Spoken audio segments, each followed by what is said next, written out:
বন্ধুরা, আশা করি তোমরা সবাই খুব ভালো আছো। হ্যাঁ বন্ধুরা, আমিও খুব ভালো আছি। তো বেশি কথা না বলে চলো সরাসরি চলে যাই রান্নাঘরে।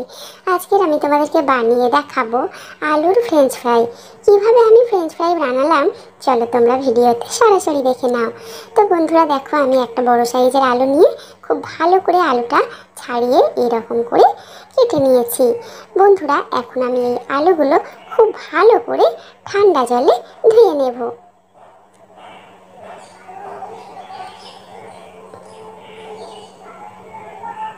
তো বন্ধুরা দেখো, আমি এইভাবে ঠান্ডা জলে খুব ভালো করে ধুয়ে নিয়েছি।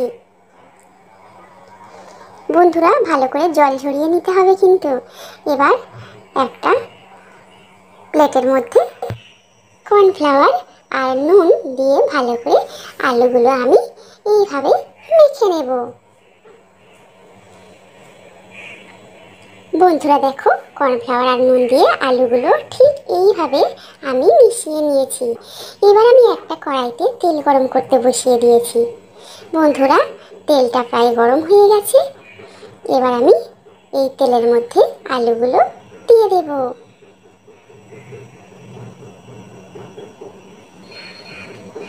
বন্ধুরা মিডিয়াম আছে আমি আলুগুলো এপিট ওপিট করে খুব ভালো করে ধীরে ধীরে নাড়তে থাকবো।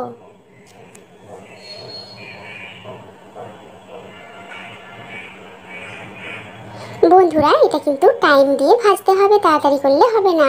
যত তাড়াতাড়ি করবে তাহলে আলুটা কিন্তু খুব ভালোভাবে ভাজা হবে না, বাইরে থেকে লাল হয়ে যাবে কিন্তু ভিতরটা কাঁচা রয়ে যাবে।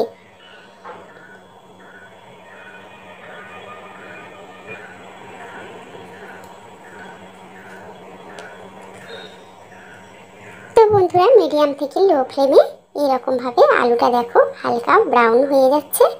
এইভাবে টাইম দিয়ে ভালো করে ভেজে নিতে হবে।